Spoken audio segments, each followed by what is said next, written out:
नमस्कार, वंदे मातरम। मैं हूं श्यामगिरी। आप देख रहे हैं हमारा चैनल मुद्दा भारत का। मुद्दा भारत का यानी मुद्दा है महाराष्ट्र की राजनीति में भाषा का। जी हाँ, महाराष्ट्र में देखा जाए तो राज ठाकरे जी का भाषा का मुद्दा चल ही रहा था। इसके बीच राज्य सरकार ने हिंदी विषय को अनिवार्यता बना के इसमें एक और बवाल पाल दिया है। राज ठाकरे ने सीधा अल्टीमेटम देते हुए कहा कि हम हिंदू हूं लेकिन हिंदी नहीं। यानी उन्होंने साफ साफ कह दिया कि हिंदी विषय अगर थोपने की कोशिश की गई तो उग्र आंदोलन होगा और मन से आक्रामक होगी। और उन्होंने निर्णय भी ले लिया है कि हम हिंदी विषय का जो किताब है वो हम बिकने नहीं देंगे और स्कूल में उसे फ्री में जहाँ किताब बांटी जाती है बांटने नहीं देंगे। यानी संघर्ष होना निश्चित है। अब देखना यह है कि राज्य सरकार क्या करती है। लेकिन सवाल ये उठता है कि आखिर में हिंदी विषय को लेकर राज ठाकरे जी इतना चिढ़ क्यों रहे हैं, क्यों इतना समस्या पैदा कर रहे हैं। क्योंकि बाकी भी पार्टियां यहाँ पर हैं, शिवसेना भी है और भी लोग हैं, लेकिन ऐसा कोई विरोध नहीं है। लेकिन मन से हमेशा हिंदी भाषा को लेकर क्यों विरोध करती है, ये सबसे बड़ा मुद्दा है। देखा जाए तो आजकल डिजिटल ज़माना है और डिजिटल ज़माने में हिंदी आना चाहिए, इंग्लिश आना चाहिए, मराठी भी आना चाहिए। अगर आप महाराष्ट्र में हैं, स्थानीय भाषा तो आना बहुत ज़रूरी है। लेकिन इसके अलावा अगर हिंदी विषय को अगर आप अनपेक्षित करते हैं तो ये कैसे चलेगा। क्योंकि मुंबई की हम बात करें तो हर प्रांत के लोग, हर भाषा के लोग यहाँ रहते हैं और उनका कॉमन जो सब्जेक्ट है, कॉमन जो भाषा है वो है हिंदी। और हिंदी से एक दूसरे सब घुल मिल जाते हैं। और देखा जाए तो महाराष्ट्र के गली गली में अगर गाँव की बात करें, अगर वहाँ उनको हिंदी नहीं आती है, जब व्यापार करने के लिए अगर मुंबई आते हैं या धंधे करने के लिए या नौकरी करने के लिए अगर मुंबई पहुँचते हैं तो खाली मराठी भाषा उनको अगर आती है तो उन्हें काफ़ी समस्याएं हो सकती है। ये भी राज ठाकरे जी को समझना चाहिए।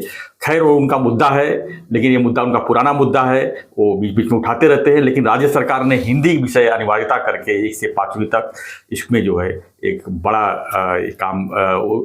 बड़ा उकसाने काम जो है राज ठाकरे के लिए कर दिया है। और राज ठाकरे पीछे हटने को तैयार नहीं है। ये आज हमारा विषय है और इसी में चर्चा करेंगे कि आखिर में ये कितना सही है राज ठाकरे जी का आंदोलन और कितना सही है महाराष्ट्र राज्य सरकार का निर्णय। हमारे साथ में नवभारत के वरिष्ठ पत्रकार सूर्य प्रकाश मिश्रा जी। हम जानने की कोशिश करेंगे कि क्या भाषा का जो राजनीति है महाराष्ट्र में कितना जायज है। सर, स्वागत है आपका। क्या कहेंगे आप इस विषय पर जो कल से शुरू हुआ है फिर से, यानी कि भाषा का मुद्दा चल ही रहा था, इसमें जो है महाराष्ट्र सरकार ने एक और निर्णय लेके इसमें समझ लो आंदोलन को तेज कर दिया है मन से। देखिए, भाषाई राजनीति तो देश में चलती रही है। जैसे दक्षिण की भाषाओं को लेकर, हिंदी भाषा को लेकर तो बहुत पहले से ही आंदोलन चलता रहा है। लेकिन जहाँ तक आपने कहा, मैं नहीं समझता कि राज ठाकरे जी को हिंदी को लेकर कोई आक्षेप है।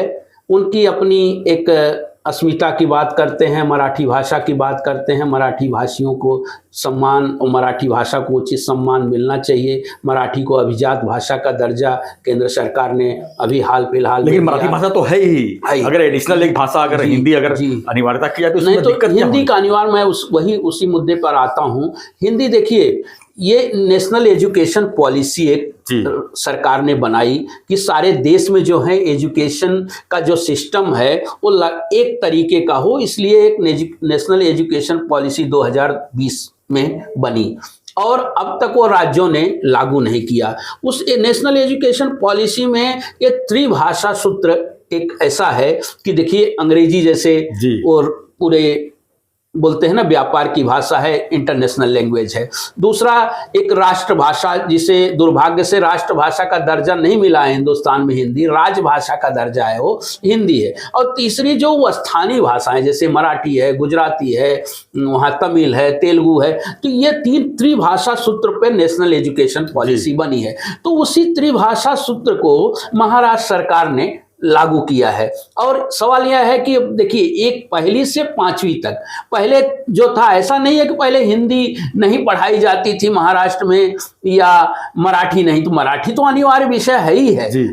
तो लेकिन 5वीं से जो है मराठी या हिंदी, जैसे हिंदी माध्यम में मराठी पढ़ाई जाती थी और मराठी माध्यम में 5वीं क्लास से हिंदी को पढ़ाया जाता था। लेकिन अब सरकार ने उसको अनिवार्य कर दिया है पहली से 5वीं तक, जी। मतलब ये अनिवार्य भाषा होगी। उसके पीछे सबसे बड़ा तर्क यही है कि नेशनल एजुकेशन पॉलिसी की जो नियम है उसको राज्य सरकार लागू करना चाहती है। बात रही जैसे राज ठाकरे जी की, जब आपने कहा या मनसे की जो भाषा का विरोध कर रहे हैं, भाषा का विरोध तो बिल्कुल होना नहीं चाहिए मेरे हिसाब से, क्योंकि हिंदी भी ऐसी, जो आपने अभी चर्चा की कि 65-70 करोड़ से ज्यादा लोग हिंदुस्तान में हिंदी बोलते हैं। उन्होंने कहा कि मैं हिंदू हूं, हिंदी नहीं।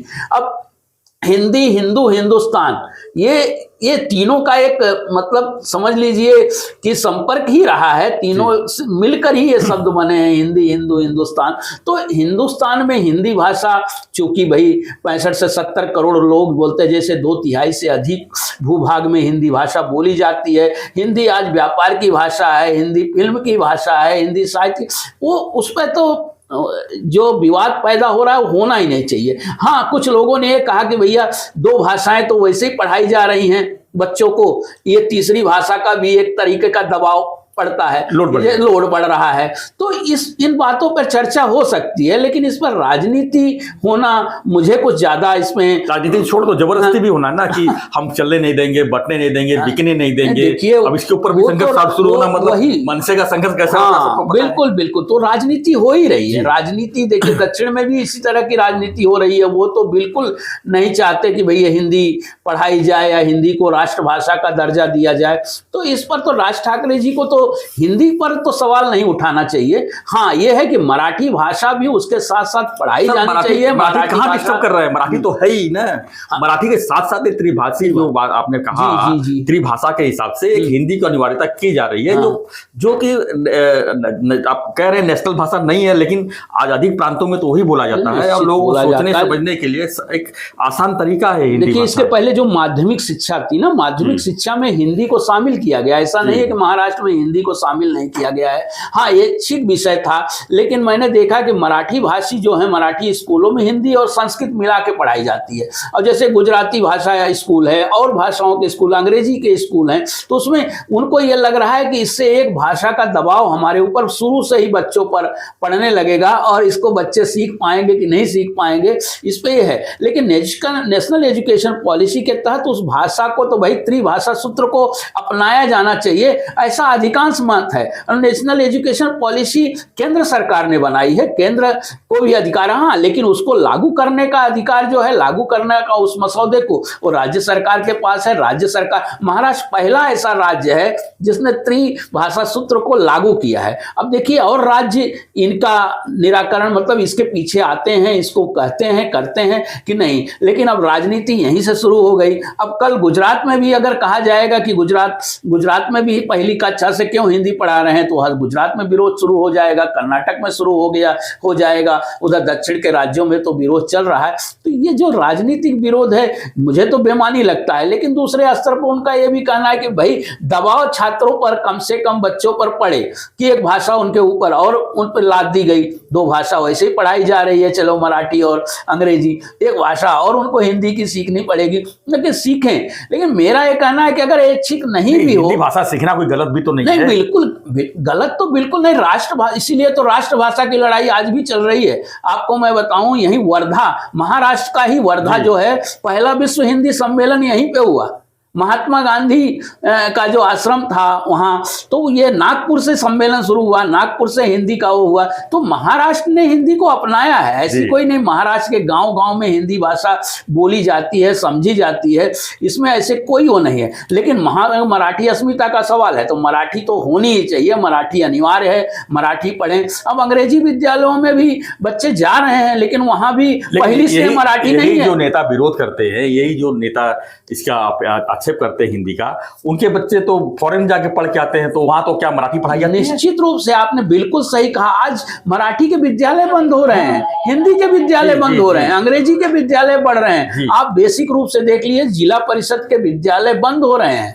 जो गवर्नमेंट के विद्यालय हैं, महानगर पालिकाओं में, आप थाने महानगर पालिका का मैं बता दूं, एक समय था 60 से 70 हजार बच्चे महानगर पालिका के स्कूलों में पढ़ते थे। इसमें हिंदी माध्यम भी था, गुजराती माध्यम था, मराठी माध्यम था, लेकिन आज 20,000 बच्चे भी महानगर पालिकाओं के स्कूल में नहीं पढ़ रहे हैं और सरकार पे लगातार बोझ बढ़ता जा रहा है। अब इससे भी ये हिंदी अनिवार्यता का एक, हमको कहेंगे एक बोझ पड़ेगा कि भाई एक हिंदी शिक्षक की भी आवश्यकता होगी। बिल्कुल। ये इससे उन पर बोझ बढ़ने वाला है, लेकिन वो उनकी पॉलिसी है। अगर पॉलिसी लागू करते हैं तो लोगों के हित में है। पॉलिसी अगर हित में है तो लागू करना ही चाहिए ना। बिल्कुल। उसके लिए तो शिक्षक नहीं है तो ये नहीं है, तो ये तो कोई जी अरे बहुत समस्याएं हैं। अभी जिला परिषद के विद्यालयों में शिक्षक नहीं है, हालत उनकी खराब है। स्कूलों का और साधन सुविधाओं का अभाव है। जैसे कहते हैं ना कि वो लोग वहां पढ़ाना नहीं चाहते, लेकिन आप बताइए कि जो जिला परिषद के विद्यालय में पढ़ाते हैं उनके बच्चे खुद अंग्रेजी माध्यम के विद्यालयों में पढ़ने जा रहे हैं। जो विरोध कर रहे हैं उनके भी बच्चे क्या है, आपको लगता है कि ये तो इसलिए सरकार ने यह भी निर्णय लिया कि भाई अंग्रेजी विद्यालय में पढ़ रहे हैं ना, पहले से ही अंग्रेजी पढ़ाना शुरू करिए।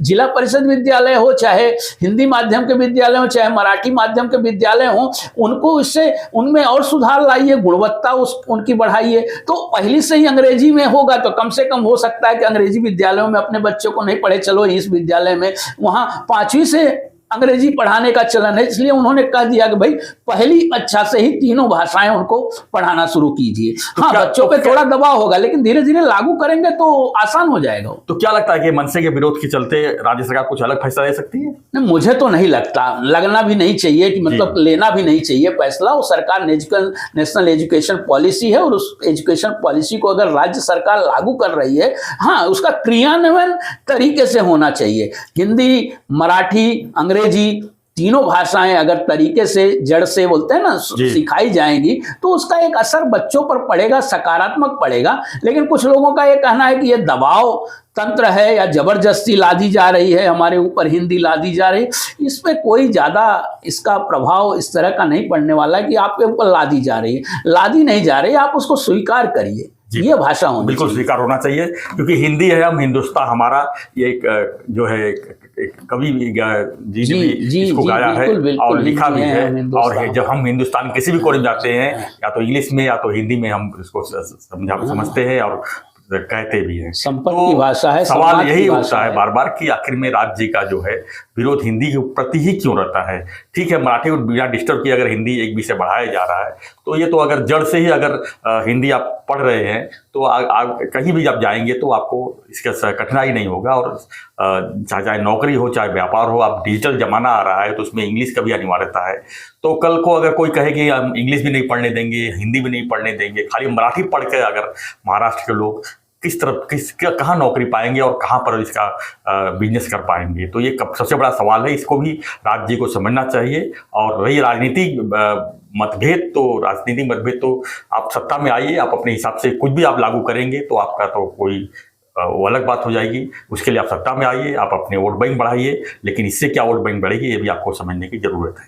तो फ्रेंड्स, आपकी भी प्रतिक्रिया दीजिए, क्या आपको लगता है कि मन से जो कर रही है वो सही है या राज्य सरकार ने जो किया वो सही है? दोनों की प्रतिक्रियाएं आप हमें कमेंट बॉक्स में दीजिए और बने रहिए हमारे साथ ऐसी खबरों के लिए। देखते रहिए हमारा चैनल मुद्दा भारत का। चैनल को लाइक, शेयर और सब्सक्राइब जरूर करें। धन्यवाद मिश्रा जी, धन्यवाद। जय हिंद, जय महाराष्ट्र।